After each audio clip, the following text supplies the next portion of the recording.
Y ahorita vamos a conectar y vamos a comenzar. Ahí, eso.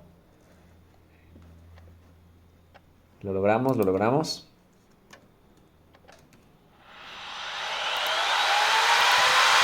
Bien. Súper, súper bien. Ahora estamos probando otra velocidad. Es una maravilla definitivamente para trabajos profesionales, no industriales.